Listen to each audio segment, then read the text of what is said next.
உலகெங்கிலும் உள்ள ராவணா பார்வையாளர்கள் அனைவருக்கும் வணக்கம். ராகவேந்திரன் பன்னீர்செல்வம். இந்த பேசாததை பேசுவோம் உரையாடல்ல ஐயா ஏகலைவன் நம்மோடு இணைந்திருக்கிறார். வணக்கம் ஐயா. வணக்கம் வணக்கம் தம்பி. செக் பண்ணிட்டீங்களா? என்ன செக் பண்ணிட்டீங்களா? வாக்காளர் அடையாள அட்டை உங்களுக்கு இருக்குதா? உங்களுக்கு அந்த உங்க தொகுதியில ஓட்டு இருக்குன்றது உறுதிப்படுத்திக்கிட்டீங்களா இல்லையா? நாங்க உறுதிப்படுத்திக்கிட்டோம். மத்தவங்க உறுதிப்படுத்திக்கிட்டாங்களா அப்படின்றதுக்கு என்னென்ன வழிமுறை இருக்குதுன்னு முதல்ல சொல்லிடுங்க. அப்புறமா நம்ம மற்ற விஷயத்துக்குள்ள போகலாம். இப்போ தற்காலத்துல டெக்னாலஜி வளர்ந்ததுனால ஆன்லைன்லயே நம்ம செக் பண்ணிக்கலாம். எலெக்ஷன் கமிஷனுடைய அபிஷியல் வெப்சைட்ல போயிட்டு நம்ம தொடர்பு அது பார்த்துக்கலாம். வேணும்னா நம்ம இந்த வீடியோவுக்கு கீழே அந்த லிங்க்கும் போடுவோம். அந்த லிங்கை தொட்டு உள்ள போனீங்கன்னா முதல் ஆப்ஷனே இபிஐசி சீரியல் நம்பர் போட்டு உள்ள போங்கன்னு கேட்கும். அதுதான் ரொம்ப ஈஸி. மொபைல் நம்பரோ இல்ல வேற டீடைல்ஸ் வச்சு போறோம்னு போனோம்னா அது பெரிய சிக்கல் சுத்திட்டு இருக்கும். ஆமா, சிலரு எனக்கெல்லாம் மொபைல் நம்பர்லாம் இன்னும் அப்டேட் ஆகல உள்ள. அதை நான் புதுசா அப்டேட் பண்ணணும். அதனால அந்த இபிஐசி நம்பரை போட்டு உள்ள போறது பெஸ்ட். ஓட்டர் ஐடியில போட்டோம்னா ஓட்டர் ஐடியில கியூஆர் கோட் இருக்கும். கோடுக்கு பக்கத்திலே அந்த நம்பர் இருக்கும். இப்போ ஃபார் எக்ஸாம்பிள் எனக்கு ILU அப்புறம் ஒரு 8 டிஜிட் நம்பர் வரும். அதை உள்ளீடு செய்து கேப்சா வழக்கம் போல வரக்கூடிய கேப்சாவை ஃபீட் பண்ணி உள்ள சர்ச் பண்ணோம்னா உங்களுக்கு வாக்கு இருக்கு, அந்த பூத்துல இருக்கு அப்படின்னா எந்த தொகுதியில எந்த ஒன்றியத்துல எந்த வாக்கு சாவடியில என்ன ஊர் பேர்ல உங்க இது இருக்குன்னு தெளிவா டீட்டெயிலா வந்துடும். அதை நீங்க பார்த்து பயன்பெறலாம். தெரியாதவங்களுக்கும் நீங்க அதை சொல்லிக் கொடுக்கலாம். நல்லது. அதுக்கும் மேல இல்ல அப்படி வழிதும் தெரியலனாக்கா அவங்க வாக்கு சாவடி எங்க இருக்குதோ அங்கேயே சனி ஞாயிறுல வந்து பிஎல்ஓக்கள் உட்காந்துட்டு இருப்பாங்க. போயிட்டு அவங்க ஓட்டர் ஐடி கொடுத்துட்டு விவரத்தை சொன்னீங்கன்னாவே இருக்குதா இல்லையான்னு தெரிஞ்சு, அப்படி இல்லை என்ற பட்சத்தில் ஃபார்ம் 6ன்னு ஒன்று கொடுப்பாங்க. அந்த ஃபார்ம் 6 வாங்கி அங்கேயே வந்து அவங்க ஃபில் பண்ணி நீங்கள் கொடுத்துட்டு வந்தீங்கன்னாக்கா அடுத்த பட்டியலில் உங்களுடைய பேர் வந்து உள்ள வந்துடும். இதுதான் இப்ப வெளியாகி இருக்கிறது வெறும் டிராஃப்ட் மட்டும்தான். வரைவு வாக்காளர் பட்டியல் மட்டும்தான் வெளியாகி இருக்கு. இது இறுதியான பட்டியல் கிடையாது. ஆமா, இதுல இல்லாதவங்க என்னச்சுக்கீங்க, இல்ல அதுல ஏதாவது கரெக்ஷன் இருக்கு, அட்ரஸ் மாறி இருக்கு, பேரு தப்பா இருக்குனாலும் அதை மாத்திக்கிறதுக்கான நேரம் இருக்கு. எனக்கு தெரிஞ்சு இந்த ஜனவரி வரைக்கும் நேரம் இருக்கு. அதுக்குள்ள நம்ம அதை மாத்திக்கலாம். சரி, எஸ்ஐஆர் வந்து வேண்டாம், இந்த எஸ்ஐஆர் அவசர கதியில இது பாழ்படுத்துகிறது, அரசு ஊழியர்களின் நேரத்தையும் பாழ்படுத்துகிறது, பல பேர் தற்கொலை பண்ணிக்கிட்டாங்க அப்படின்னு நாடாளுமன்றம் வரைக்கும் போய் பெரிய பிரளயத்தெல்லாம் ஏற்படுத்தினாங்க. வேண்டவே வேண்டாங்க. ஆனா இன்றைக்கு எஸ்ஐஆரினுடைய வெளிப்பாடு சுமார் 1 கோடி வாக்காளர்கள் இல்லாத இடமாற்றப்பட்ட இறந்து போனவர்களை நீக்கி இருக்கிறாங்க. இதை எப்படி நம்ம அணுகலாம்? முதல்ல இதற்கு முன்பாக இந்த எஸ்ஐஆர் எதிர்ப்பு பிரச்சாரத்தின் போது நாம் தமிழ் கட்சி சீமான் அவர்கள் சொன்ன ஒரு வார்த்தை, சுமார் 1 கோடிக்குள்ளாக நீக்கப்படுவதற்கான வாய்ப்பு இருக்குது.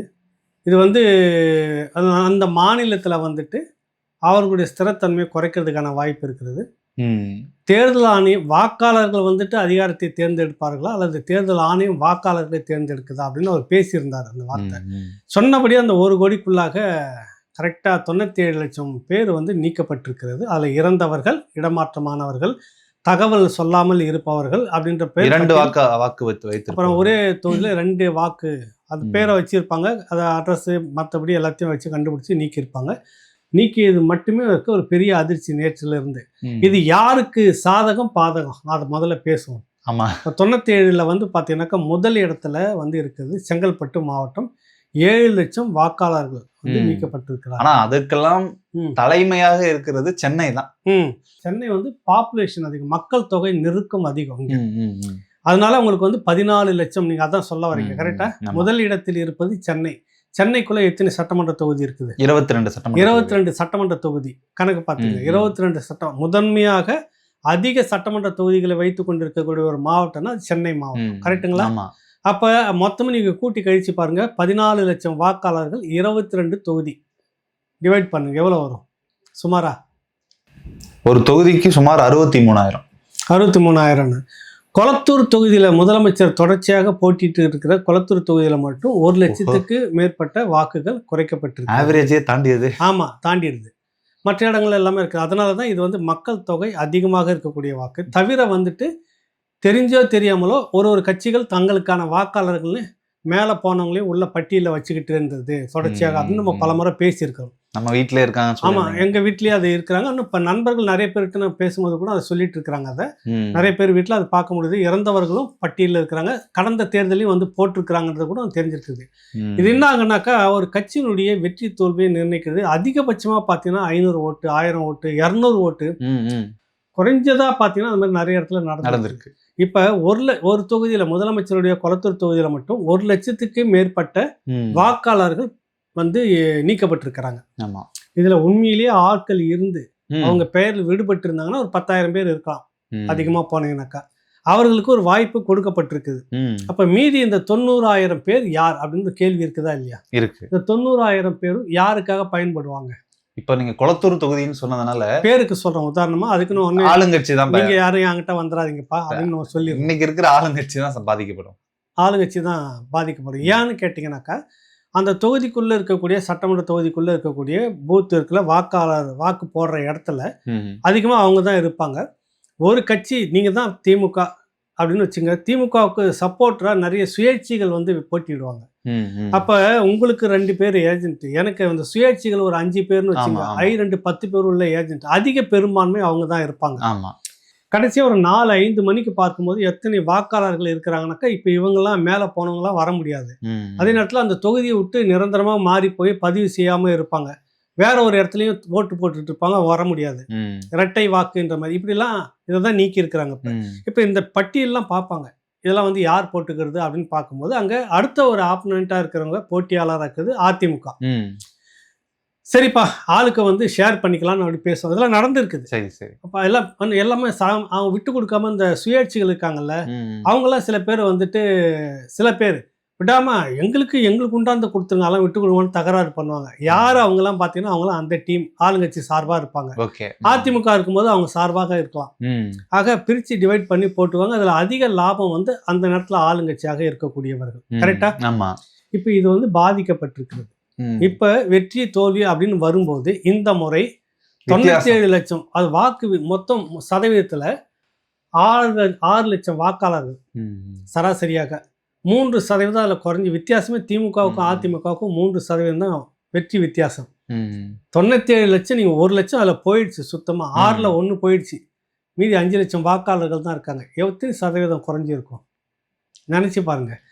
இது வந்து அதிமுக, ஓபிஎஸ் அணி, டிடிவி தினகரன் அணி, சசிகலா ஒரு பக்கம், இவங்களுக்குள்ளார போட்டியில் ஒரு உள்ளுக்குள்ளார ஒரு பெரிய கலகம், கட்சி தலைமை பொறுப்பு யாருக்கு என்னன்னு வழக்கு இழுத்துட்டு இருக்கிறது ஒரு பக்கம், ஓபிஎஸ் வந்துட்டு திமுக பின்னணியில் பண்ணிட்டு இருந்த கலகம் ஒரு பக்கம். இவ்வளவு குழப்பத்துக்கு மத்தியில் அந்த 3% வித்தியாசத்துல தான் திமுகவுக்கும் அதிமுக 6%.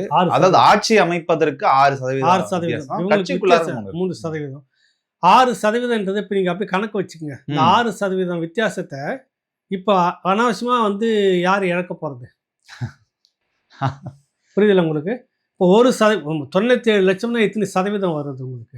இதுவே ஒரு தோராயமா ஒரு 14% வரும். வந்துருச்சா? 6% தான் வித்தியாசம். கூட்டி கழிச்சு பாரு. இப்போ சொல்லாமே வெற்றி யாருக்குன்னு தெரியுதா உங்களுக்கு? லாபம் யாருக்கு அப்படின்னு பார்த்தீங்கன்னா, இந்த முறை அதிமுகவுக்கு வாய்ப்பு. இதனால் யாருக்கு அப்படின்னாக்கா, திமுகவுக்கு பாதிப்பு, அதிமுகவுக்கு லாபம் வரப்பா. இதே இல்லை, என்ன நீங்கள் வந்து அதிமுகவுக்கு சாதகமாக சொல்கிறீங்க அப்படின்லாம் சொல்கிறீங்கன்னா, அப்படி இல்லை. அதிமுக இப்போது ஆளுங்கட்சியாக இருந்தாலும் கூட அதுக்கு இப்போ பாதிப்பு நடந்திருக்கும். ஆமாம் ஆமாம், புரியுதுல உங்களுக்கு? இதை வச்சு தான் நம்ம கணிக்கிறோம். ஆக கொளத்தூர் தொகுதியிலே சார் போன தேர்தலில் 2021 திரு ஆதி ராஜாராம் அவர்கள் அதிமுக சார்பில் நின்னாரு. இவருக்கும் முதலமைச்சர் ஸ்டாலினுக்குமான வித்தியாசம் என்பது 70,000 சில்ற, இவ்வளவு வாக்குகள் தான் வித்தியாசமா இருக்கு. இன்னைக்கு டிராப்ட்ல வந்திருக்கக்கூடிய தகவல் படி 1 லட்சம் வாக்குகள் நீக்கப்பட்டிருக்கு கொளத்தூர்ல அப்படின்னா புரியுது உங்களுக்கு? அப்ப தாண்டுது. கிட்டத்தட்ட இந்த முறை வெற்றி தோல்வி அதிமுக திமுகவுக்கும் அங்க பாத்தீங்கன்னா ஏடிக்கு போட்டியா தான் இருக்கும். இவ்வளவு வித்தியாசம்லாம் வராது. புரியுதா? அவரு ஏற்கனவே வந்து சேகர்பாபு நம்பிக்கையாக 6-7 தொகுதியை நான் அடிச்சு கொடுப்பேன் திமுகவுக்கு அப்படின்னு இன்னொரு மாவட்ட செயலர்கிட்ட போட்டி போட்டதா கூட சொல்றாங்க. அந்த அளவுக்கு நம்பிக்கையாக இவர்கிட்ட வாக்காளர்களை தக்க வச்சிருக்காங்கன்னா இந்த முறையில தான் தக்க வச்சிருக்கிறாங்க. இப்ப உங்களுக்கு அங்க வந்துட்டு 70,000 வாக்கு வித்தியாசம். நான் கொஞ்சம் கணிச்சு பாருங்க. நான் சொன்னல ஏற்கனவே அதிமுகவினுடைய பிக்கு புடுங்கல்லாம் இருந்த ஒரு காலகட்டம் போய் இப்போ ஒரு சுமூத்தான நிலை வந்திருக்கு அதிமுகவுக்கு. இந்த மாதிரி போட்டியிடும்போது ஒரு போட்டி வருமா வராதா? தொகுதிக்கு நிறைய செய்திருக்கிறார் ஸ்டாலின், இல்லைன்னா சொல்லலை. இந்த ரோடை தவிர மற்றபடி அங்கே வந்துட்டு தீயணைப்பு இதை கொண்டுட்டு வந்துட்டாரு, கல்யாண மண்டபத்தை ஒன்று கொண்டு வந்திருக்கிறாங்க, மருத்துவமனையை வந்துட்டு டெவலப் பண்ணியிருக்கிறாரு, ரொம்ப ஒன்றும் ஹைடெக்காக பண்ணி ஒரு பெரிய பெரிய கட்டடங்கள் கட்டி 600 படுக்கைகள் கொண்ட ஒரு பெரிய மருத்துவமனையாக வந்திருக்குது. இப்படி பல்வேறு பதிவு அலுவலகத்துக்கு அங்கே தொகுதிக்குன்னே கொண்டு வந்திருக்கிறாரு. இதெல்லாம் ஓகே. ஆனால் இதெல்லாம் வாக்கா மாறுமா உங்களுக்கு அப்படின்னு ஒரு கேள்வி இருக்குது. ஆமாம், கடந்த அதிமுக ஆட்சியிலேயே அந்த மருத்துவமனையை டெவலப் பண்ணுறதுக்கு அதிமுக இருக்கும்போதே பிளான்லாம் பண்ணி கொண்டு வந்துட்டாரு, திட்டம் கொண்டுட்டு வர. தொகுதி விருது தான் அதிமுக ஆட்சியில் தான் வந்து செய்யப்பட்டது. அப்போ அது வெற்றி தோல்வியில் வந்து 2 பேருக்கும் அதில் பிரச்சனை, பங்கு வருமா வராதான்னு அது ஒரு பக்கம் போயிட்டு இருக்குது. எப்படி பார்த்தாலும் 1,00,000 வாக்கு நீக்கிட்டு பிற்பாடு அது 70,000 தான் வித்தியாசம் கடந்த முறை. நீ என்ன ஆகுன்னு கொஞ்சம் நினைச்சு பாருங்க. இப்ப கஷ்டம் தான் சார். அதே போல இன்னொன்னு, திமுக 2021 அவருடைய மொத்த வாக்கு எண்ணிக்கைன்னு பார்த்தோம்னா 1,74,00,000 வாக்குகள் திமுக மட்டும் பெற்றது. திமுகவில் தோராயமாக உறுப்பினர்கள் எண்ணிக்கைன்னு பார்த்தாலும் 1 கோடிக்குள்ளதான் இருக்கும். ஏன்னா அதிமுக நாங்கள் 1.5 கோடி தொண்டர்களை வைத்திருக்கிறோம்னு சொல்றாங்க. அப்ப கண்டிப்பா திமுகவுக்கு 1 கோடியாவது இருக்கும்ல. இருக்கும் 1 கோடி. அப்ப மீதி இருக்கக்கூடிய 74 லட்சங்கிறது பொதுமக்கள் வாக்குகளா கூட இருக்கலாம். இப்ப இந்த 1 கோடி வாக்காளர்களை இப்ப நீக்கி இருக்கிறாங்க இல்லையா? இப்ப நீக்கினது திமுகவுக்கு பெருத்த அடி விழும் அப்படின்றதுல மாற்று கருத்து இல்ல. அது நம்ம உறுதியாவே சொல்லலாம். ஏன்னா 1,74,00,000 வாக்குல 1 கோடி வாக்குல 50 லட்சம் வாக்கு திமுக வந்ததுன்னு வச்சுக்கோங்க. போச்சுன்னா கிட்டத்தட்ட ஒரு 10% போய் காலையா பாதிக்கு பாதினே கூட வைங்களேன். நம்ம திமுக குறைச்சி மதிப்பிட வேணாம். பாதிக்கு பாதி இவங்களுதுன்னு வச்சுக்கோ. 1 கோடியில பாதி மீதி வந்து அதிமுக உள்ளிட்ட எல்லோருக்கும் அப்படின்னே வச்சுக்கோங்க. அதுவே அடிப்படுது இல்லை உங்களுக்கு. கூட்டி கணக்கு அழிச்சு பார்க்கல. இதனாலதான் எஸ்ஐஆர் வந்து வேணான்னு சொன்னாங்களா? வேணான்னு எதிர்த்துக்கிட்டு இருந்தாங்க. ஆனாலும் எல்லா தொகுதிக்குள்ளாகவும் திமுகவினுடைய பிஎல்ஓ சார்பாக கூட வந்து போயிட்டு இருந்தாங்க. நிறைய வாக்காளர்களை வந்துட்டு அவங்க வாக்காளர்களை தக்க வச்சுக்கிறதுக்கான முயற்சி எடுத்தாங்க. அது வந்து தப்பு இல்லை. என் கட்சி ஆளு வாக்கு விட்டுறக்கூடாது, என்னுடைய ஏரியாவில் இருக்கக்கூடிய மக்களுடைய வாக்குகள் விடுபற்றக்கூடாதுன்னு எடுத்துக்கிறதா அக்கறது. அதே மாதிரி அதிமுக சார்பிலையும் இருந்துட்டு இருந்தாங்க. வேணான்னு ஒரு பக்கம் சொல்லிட்டு இருந்தாங்க, தீவிரமா எதிர்க்கல. வழக்கு போட்டாங்களே சார்ன்னு நீ கேட்கலாம். திமுக கட்சி வழக்கு போட்டது, திமுக அரசு இது எங்களுக்கு ஏற்புடையதல்ல அப்படின்னு வழக்கு போடல. அப்போ ஒரு பக்கம் உள்வாங்கிக்கிடுச்சு. பாஜக கொண்டு வந்த இந்த ஸ்கீமை, இந்த எஸ்ஐஆரை வந்து உள்வாங்கிக்கிட்டு நாங்கள் நடைமுறைப்படுத்தணும்னு சொல்லிக்கிட்டு அரசியலுக்காக இது வந்து அநீதின்னு எதிர்க்கிற ஒரு போராட்டத்தை பண்ணிக்கிட்டு பண்றாங்க. புரியுதுல? அரசு தரப்பு நீங்க வழக்கு போடணும் இல்ல. அரசு வழக்கு போடக்கூடாதுன்னு என்ன விதிமுறை இல்லைதா? நீங்க போடுறதுக்கு பயந்துகிட்டு கட்சி பேர்ல திமுக வழக்கு போடுதான் அப்படியே போட்டு இருக்குது. அதுவும் வழக்கு கூட எஸ்ஐஆர் வேண்டாம்னு சொல்லல. அதுல அவங்க சொன்ன காரணம் என்ன சொன்னாங்க? இப்போ இன்னைக்கு இருக்க சூழ்நிலைக்கு மழைக்காலமா இருக்குது, போதிய ஊழியர்கள் இல்ல, இப்போ சிரமம், இவ்வளவு அவசரம் வேண்டாம் காரணங்களே தான் சொல்லுத ஒழிய நிரந்தரமாக வேண்டாம் என்று சொல்லவில்லை. புரியுதுல்ல? அப்ப மக்கள்கிட்ட இது எப்படி வந்து ஒரு பிளே பண்ணுதுன்னு. ஆனா இதை திமுகவினர் ஊடகங்கள்ல பேசும்போதோ வெளியில விவாதங்கள்ல பேசும்போது சொன்னது, வாக்காளர்களை, அதாவது திமுகவுக்கு வாக்களிக்கும் வாக்காளர்கள் எல்லாம் இவங்களை பிடிச்சி நீக்க போறாங்க, குறிப்பாக இஸ்லாமியரோட வாக்குகள்லாம் இவங்க ரிஜெக்ட் பண்ணி விட பாக்குறாங்க இந்த எஸ்ஐஆர் மூலமாக வெளிப்படையா பேசினாங்க. ஆனா வழக்குன்னு போகும்போது அது எதுவுமே இங்க மேடையில பேசுனது எதுவும் வழக்குகளை சொல்லணும்ல. காரணம் இஸ்லாமியர்களோட வாக்களை நீக்கிடுவாங்க, கிறிஸ்தவர்கள் சிறுபான்மையர்களோட வாக்கை நீக்கிடுவாங்க, பாஜகவுக்கு சிறுபான்மையர்களுக்கு ஆகாது இல்ல சொன்னது நீங்க அங்க குறிப்பிடணும் இல்ல. நீதிமன்றம் எதுவுமே அங்க சொல்லல, வேற காரணங்களை தான் சொன்னாங்க. ஆனா எதிர்க்கவில்லை அப்படின்னு தான் சொல்றாங்க. அதான் அர்த்தம். ஆமா. ஆனா இங்க வந்து தீவிரமா மீட்டிங் எல்லாம் போட்டு எதிர்த்து மேடையெல்லாம் போட்டு பண்ணாங்க, ஒரு சலசலப்பு பண்ணாங்க. நாங்கள் எதிர்க்கிறோம். எப்பவுமே அப்படிதான், இரட்டை வேடம், எதிர்ப்பதாக காட்டிக்கொண்டு உள்வாங்கிறது.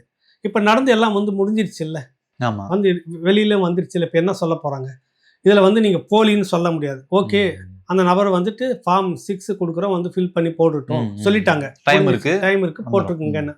ஸோ விடுபட்டவர் வந்து சேர்ந்துடுறாங்க. மீதி இல்ல அது எங்க ஓட்டு நீங்க வந்து அதிமுக சொல்ல முடியாது இல்ல. அந்த அதிமுக கூட்டணியில் இருக்கக்கூடிய வேற யாராவது சொல்ல முடியுமா? திமுக கூட்டணியில் இருக்க வேற கட்சியாவது சொல்ல முடியுமா? விடுபட்டிருக்கா நேரா வாங்க, ஃபில் பண்ணி கொடுங்க, ஆவணங்களை இணைச்சுங்க, முடிஞ்சு போச்சு. தொகுதி மாறி விடுபட்டு இருக்குதுன்னா அதுலயும் வாங்க. ஏன்னா ஒரு தொகுதி வச்சுட்டு ஒரு தொகுதியை கிளியர் பண்ணிக்கலாம். எங்க ஒரு இடத்துல 2 தொகுதியிலையும் இல்லை என்றாலும் இந்த ஃபார்ம் 6 கொடுத்து நீங்க ஃபில் பண்ணிக்கலாம், முடிஞ்சு போச்சு. அப்ப ஒரு தொகுதிக்கும் இவ்வளவு வாக்குகள் கூடுதலாக இத்தனை ஆண்டு காலம் இருந்திருக்கிறது என்றால் அதுல ஒரு விஷயம் என்ன நடந்திருக்கும்? 2002 இல்ல 2004 வச்சு 2004க்கு பிறகாக வெற்றி தோல்வி எல்லாமே யார் நிர்ணயிச்சிருக்கான்னு பார்த்தா இந்த இறந்து போனவர்களும் இடம் மாறி போனவர்களுமான அந்த 1 கோடி பேர் தான் கூடுதலாக சேர்க்கப்பட்டவர்கள் வச்சுக்கீங்களேன். அப்ப ஆட் பண்ணிருப்பாங்க நம்ம தொகுதிக்கு இவ்வளவு இருக்குன்னு ஓட்டு. நம்ம ஓட்டு போட்டவங்க நிர்ணயிக்கல. எப்பவுமே வெற்றி தோல்வி வந்துட்டு ரொம்ப குறைஞ்ச ஒரு நீங்க சொன்னீங்களா 6%, அதே மாதிரி 3%, 2% அப்படின்னு பொதுவாக ஒரு தனிப்பட்ட தொகுதிக்கும் பாத்தீங்கன்னாக்கா ரொம்ப குறைந்த ஓட்டுல எல்லாம் போயிருக்குது. அப்ப யார் நிர்ணயிக்கிறான்? களத்தில் இல்லாத போலி வாக்காளர்கள் அப்படின்னு வச்சுக்கலாம். அவர்கள் தான் வெற்றி தோல்வியை நிர்ணயிச்சுட்டு இருக்கிறாங்க. ஏதோ ஒரு பேர்ல வந்து போட்டிருக்காங்கல்ல, கடைசியா வந்து போட்டிருக்காங்கல்ல, இணைச்சிக்கிட்டு போட்டுக்கிட்டாங்கல்ல, கூட்டா பிரிச்சுக்கிட்டாங்கல்ல. அப்போ உண்மையான வாக்காளர் அப்ப அதுதான் என்னன்னா அது ஜனநாயகம் அல்ல, சரியான சாதிவாரி கணக்கெடுப்பு நடத்தணும்னு இங்க பேசுறோம்ல, உரியவருக்கு உரியதை கொடு அப்படின்னு சொல்றோம்ல. அதே போல வாக்காளர்களை சரியான வாக்காளர்களை போட்டு ஒருத்தர் தேர்ந்தெடுக்கணும், அதான் ஜனநாயகம். கரெக்டா? கரெக்ட். பீகார்ல இந்த எஸ்ஐஆர் நடந்த போது 64 லட்சத்துல இருந்து 84 லட்சத்துக்குள்ளாக நீக்கப்பட்டிருக்கு அப்படின்னு பெரிய சர்ச்சைலாம் இருந்தது. அதன் பிறகாக ஆளும் கட்சியே வெற்றி பெற்ற சம்பவத்தெல்லாம் நம்ம பார்க்கிறோம். அப்படி இருக்கும்போது தமிழ்நாட்டுல எப்படி அது ஆளுங்கட்சிய காலி செய்யும், இல்ல ஆளுங்கட்சிக்கு ஆதரவா தானே இருக்கும் அப்படின்ற கேள்வியும் வருது. ஆதரவாக இருக்கிறதுக்கு வாய்ப்பு இருக்குது அப்படின்ற ஒரு பக்கம் இருக்குது. ஆனா இந்த வாக்காளர்கள்லாம் பொதுவாக யார் பயன்படுத்துவாங்கன்ற ஒரு கேள்வி இருக்குது. பீகார் தேர்தல் களம் வந்து வேற, இங்க தேர்தல் களம் வந்து வேற. இப்போ இதை யார் பயன்படுத்த என்னதான் ஃபோர்ஸ் வச்சு என்னதான் பண்ணாலும் தேர்தல் வந்து யார் அந்த களம் இங்கே இருக்கக்கூடிய தேர்தல் அதிகாரி தமிழ்நாடு அதிகாரி. தேர்தல் முடிஞ்ச அடுத்த நாள் அவங்க ஸ்டேட் போர்டு கீழே தான் இருக்கணும். ஒருவேளை திமுகவே வந்துட்டா நம்மள என்ன படாத பாடுபடுத்துவாங்கன்னு எந்த அதிகாரியும் வந்து இரும்பு கரம் கொண்டு வேலை செய்ய மாட்டாங்க. புரியுதுல உங்களுக்கு? அந்த இரும்பு கரமே தேர்தல் ஆணையம் கொடுத்தாலும் கூட எப்பா நீ ஒரு 2 மணி நேரத்துக்கு வச்சுக்குங்க, எங்களை ஆளை விட்டுருங்கன்னு சொல்லிட்டு இரும்பு கரத்தை கைட்டு வச்சு தான் வேலை செய்வாங்க. அவங்க அந்த அளவுக்கு வந்து தீவிர முயற்சிலாம் எடுக்க மாட்டாங்க. அப்ப அதிகாரம் யார்கிட்ட இருக்குதாங்க?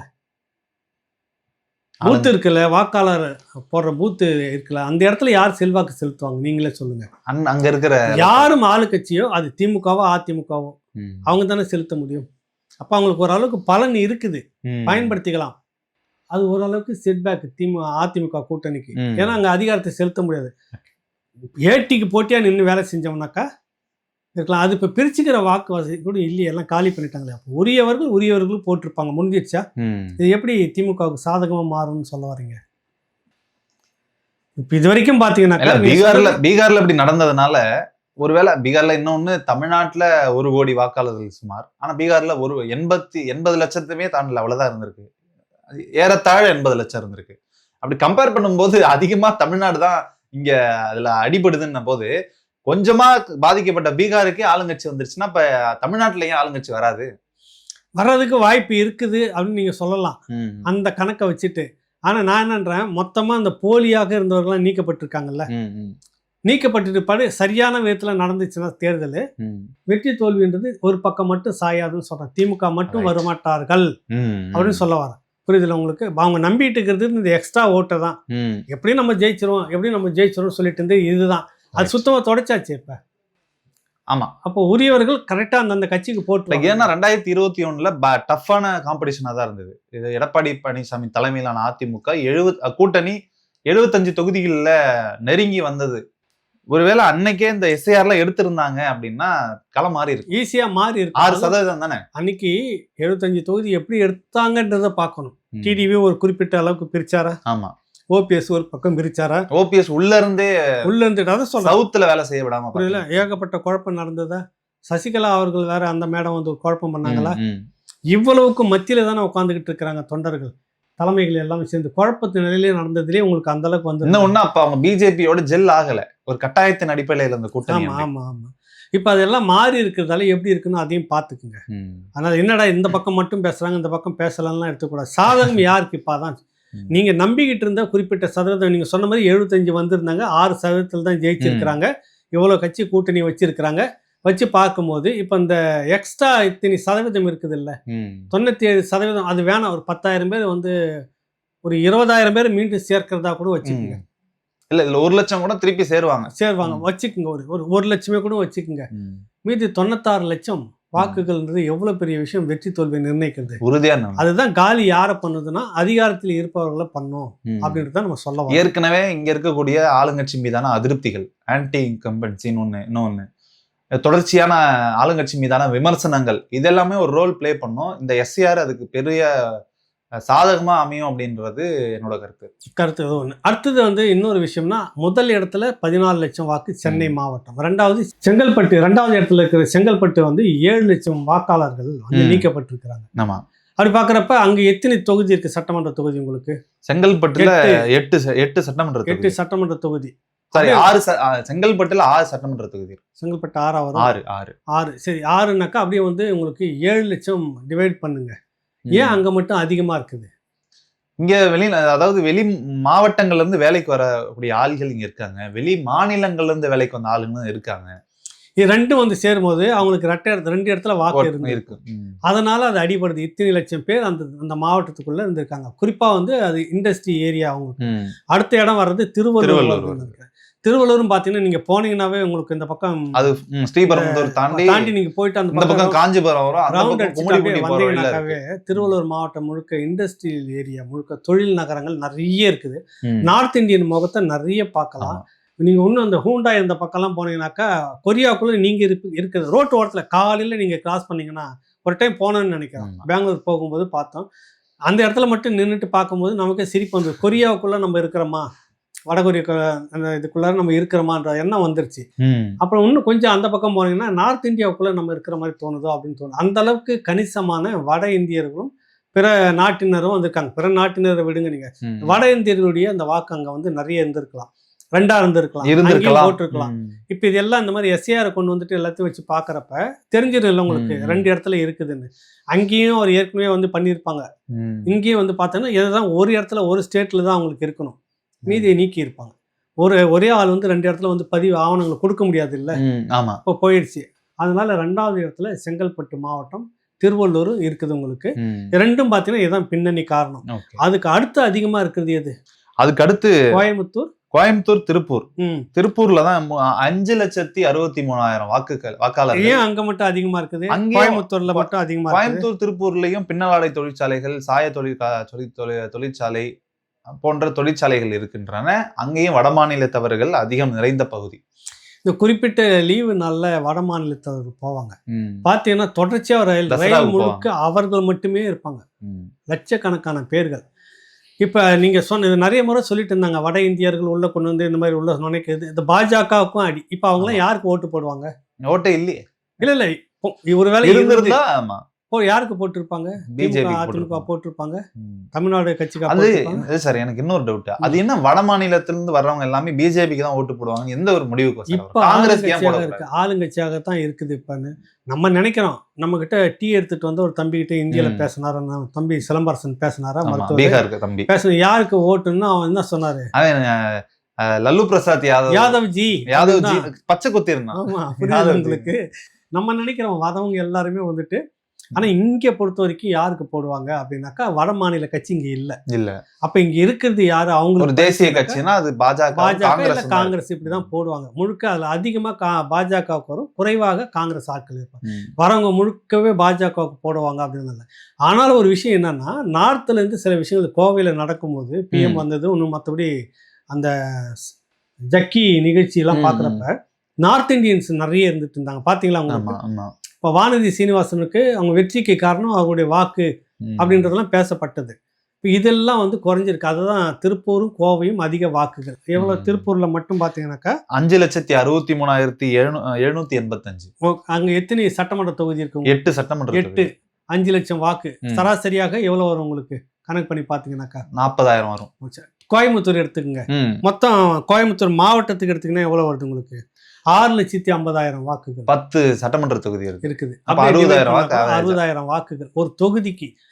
ஆனா சராசரியா 60 அப்படின்னு சொல்ல முடியாது. குறிப்பிட்ட ஒரு சில தொகுதியில 10க்குள்ள சில இதெல்லாம் வந்து பாத்தீங்கன்னா அதிகமா இருக்கும். ரொம்ப அடர்த்தியான தொழிற்சாலைகள் இருக்கிற இடத்துல பாத்தீங்கன்னா, இப்ப அங்க ஏன் இவ்வளவு வாக்குகள் வந்து குறைஞ்சு விடுபட்டு இருக்கு சொல்லுங்களேன்? அது ஒண்ணு நியாயமா வட மாநில தொழிலாளர்கள் தான் அவங்களுடைய கணக்கு இருக்குது. எங்கெல்லாம் கணிசமாக தொழிற்சாலைகள் இருக்கிறதோ அங்க மட்டும் அதிகமா இருக்குது. சென்னை கணக்கு வந்து வேற. சார், கோயம்புத்தூர்ல மட்டும் சராசரி 60. ஆமா, சராசரியா ஒரு சட்டமன்றத்துக்கு 60ன்னு வச்சுப்பாங்க. அந்த 60,000 வாக்குகளும் தாண்டி கோயம்புத்தூர் மாவட்டத்தை ஃபுல்லா அதிமுக கவர் பண்ணிருக்கு. போன தடவை கொங்கு மண்டலம் வெற்றி பெற்றிருக்கு. வாக்கு சதவீதம் கூட 9,000, 4,000 10,000, 1000, 12,000, அதிகபட்சமா 41,000 எந்த தொகுதின்னு பார்த்தோம்னா எஸ்பி வேலுமணியோட தொகுதியில ரொம்ப அதிகமான மார்ஜின்ல வெற்றி பெற்றிருக்காரு. அதாவது இந்த ஆவரேஜான 60,000 போலி வாக்காளர்களை தாண்டி அவரோட மார்ஜின் இருந்திருக்கு ஆளுங்கட்சியாக. அன்னைக்கு அவங்க யாரா இருந்தாங்க? அன்னைக்கு அவங்க ஆளுங்கட்சியாக இருந்தாங்க. புரியுது இல்ல உங்களுக்கு? யாருக்கு பாதிப்பு வரும்னு சொன்னா உங்களுக்கு வேலை செய்தாங்க, தக்க வச்சுக்கிட்டாங்க, ஓட்டு வந்துருச்சு. இப்ப இல்ல, இப்ப இவர்களுக்கு பாதிப்பு வரும் அந்த இடத்துல. ஓகே, திமுக புரியல. இப்ப அவங்க தான் டேக் ஓவர் பண்றதா இருந்தாங்க. எப்படி இறங்கி வேலை செய்யும் போது அதே செந்தில் பாலாஜி அங்க இருக்கிறாரு.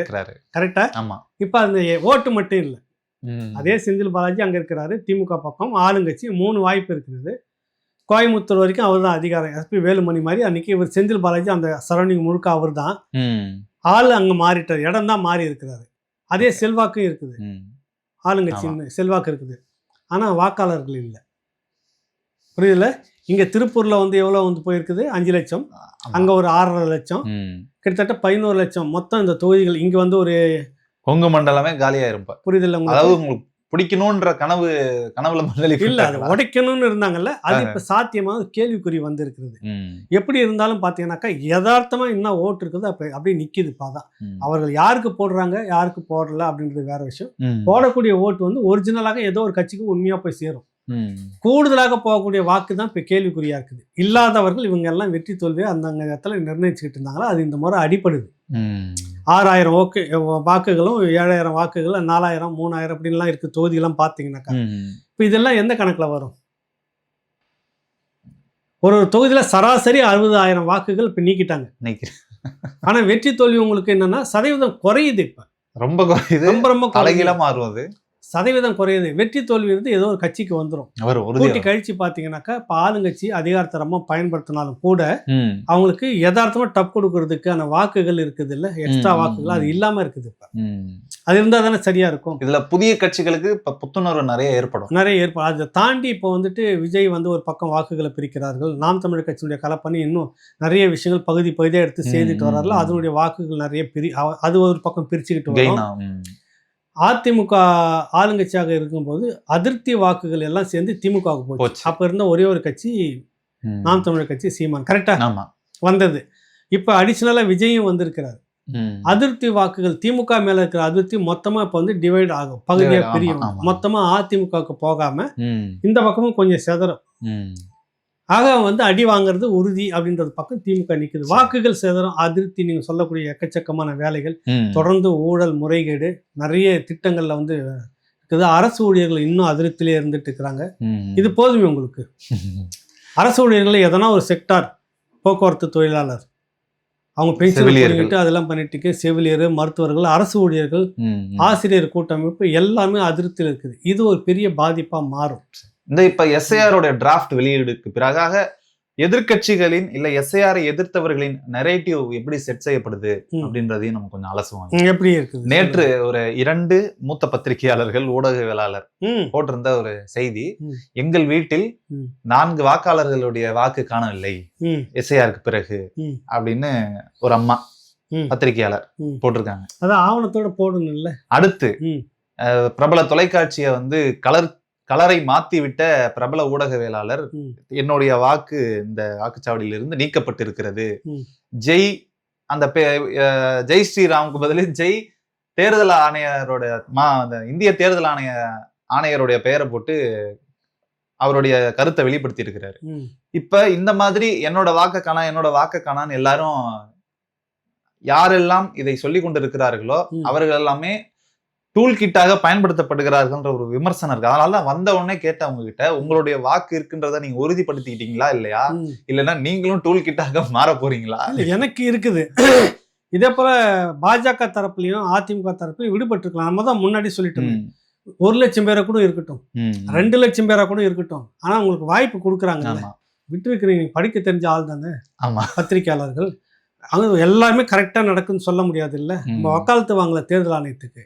யாரெல்லாம் வேலை செய்து யாருன்னா தமிழ்நாட்டில் இருக்கக்கூடிய அரசு ஊழியர்கள் தான். எல்லாம் உங்க அண்ணன் தம்பி, மாநில அதிகாரிகள். சொல்ல போனா திமுகவுக்கு அணுக்கமாக இருக்கிறவர். எதுக்காக இந்த வார்த்தையை சொல்றேன்னா அந்த பத்திரிகையாளர்களுக்காக சொல்றேன். அவங்க யாருக்கு அணுக்கமாக இருக்காங்கன்னு தெரியுது. விவாதத்திலே அவங்க சார்பா போகும்போதே முகம் சுளிக்கிறது, நெளியறதெல்லாம் பார்த்துட்டு தான் இருக்கிறோம். புரியுது இல்ல? என்ன போய் ஃபார்ம் 60 கொடுங்க, நாளைக்கு ஞாயிற்றுக்கிழமை கொடுங்க, கொடுத்துட்டு சேர்த்துருங்க. அதன் பிறகு நீக்கப்பட்டிருக்கிறதுனால அது அநீதி, சேர்ந்து போறான்னு கேள்வி கேட்கலாம். என்னோட கேள்வி என்னன்னா சார், மாநில அதிகாரத்துக்கு உட்பட்டு வரக்கூடிய இந்த கலெக்டராக இருக்கட்டும், பிஎல்ஓக்களா இருக்கட்டும், எல்லாரும் உங்களுடைய அதிகாரிகள், அதாவது உங்கள் அரசின் அதிகாரிகள்.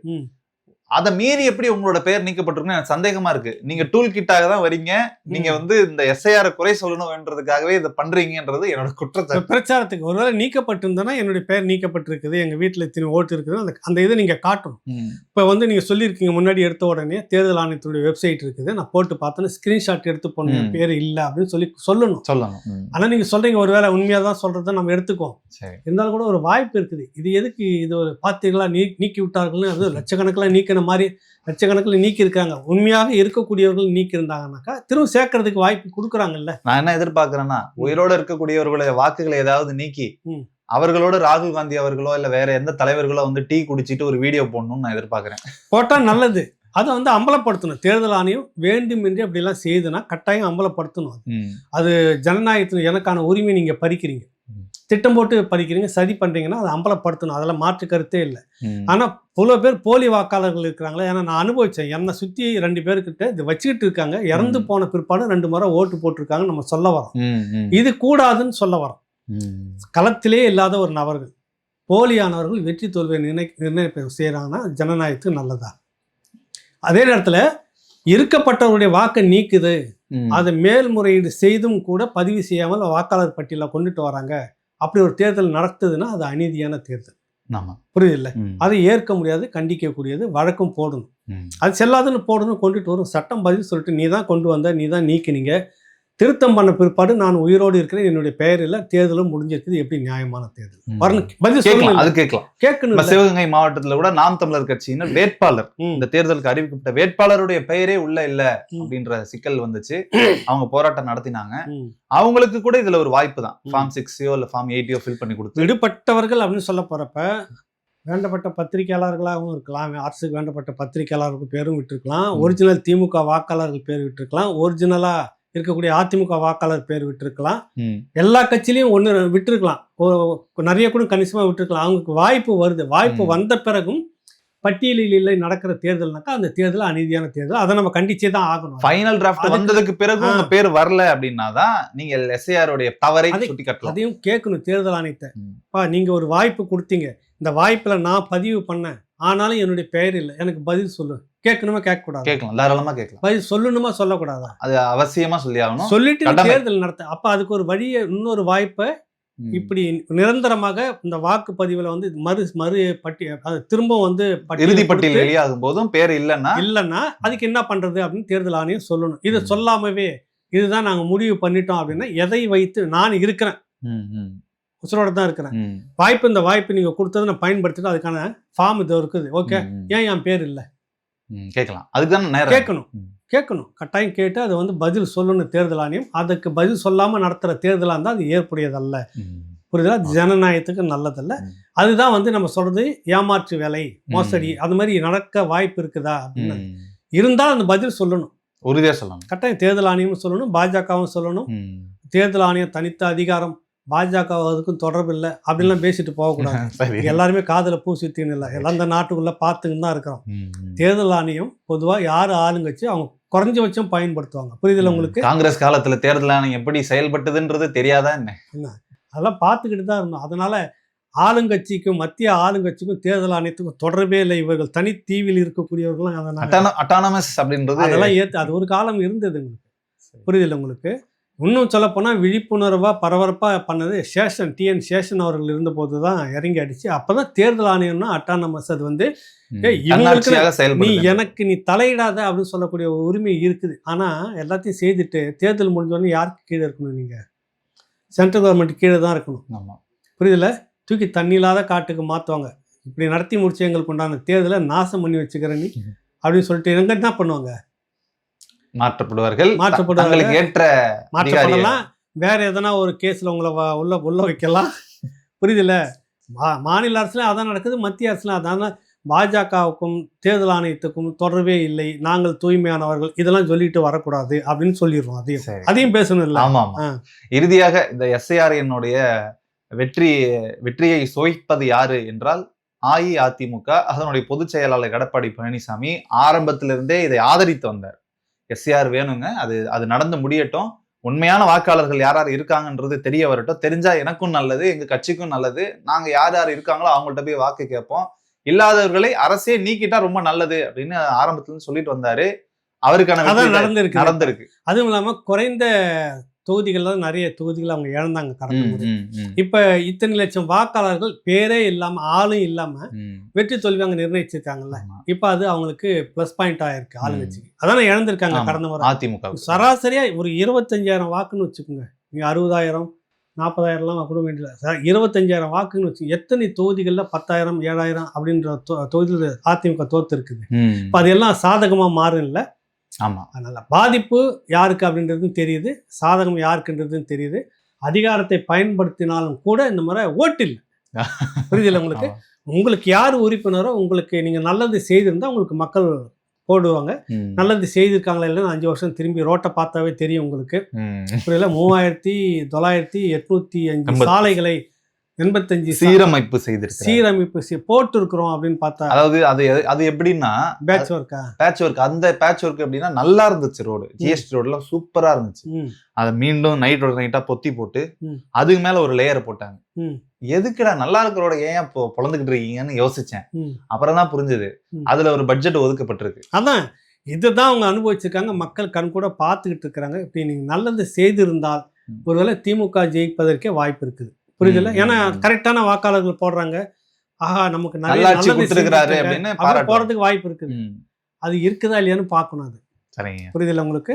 நிகழ்ச்சி நம்ம இதோட முடிச்சுப்போம். அடுத்தது இதை பற்றி வர விமர்சனங்கள்ன்றதை நம்ம பேசுவோம். நன்றி, வணக்கம். வணக்கம். என்னுடைய நிறுவனமான S health care solution multi speciality physiotherapy clinic Shanthi colony, Anna Nagar, சென்னையில் 15 வருடங்களுக்கு மேலாக இயங்கி கொண்டு வருது.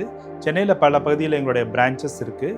மேலும் இதை தொடர்பு கொள்வதற்கு 9600038046 அப்படிங்கிற எண்ணை தொடர்பு கொள்ளலாம், அல்லது 9150211185 அப்படிங்கிற எண்ணுக்கு தொடர்பு கொள்ளுங்கள். உங்களுடைய ஆலோசனைக்காகவும் அப்பாயின்மெண்ட்டுக்காகவும் இந்த நம்பரில் தொடர்பு கொள்ளலாம். உங்களுடைய சந்தேகங்களுக்கு வாட்ஸ்அப் மூலியமாகவும் எங்களிடத்தை தொடர்பு கொள்ளலாம். உங்களுடைய சந்தேகங்களை நீக்கிறதுக்காகவும் ட்ரீட்மெண்ட் குறித்த தெளிவான விளக்கத்தையும் நான் உங்களுக்கு வாட்ஸ்அப் மூலியமாக சொல்கிறோம். ஆன்லைன் கால்லையும் எங்கள்கிட்ட அப்பாயின்மெண்ட் இருக்குது. நீங்கள் வர முடியாதவங்க அந்த ஆன்லைன் வசதியை பயன்படுத்தி கொள்ளலாம்.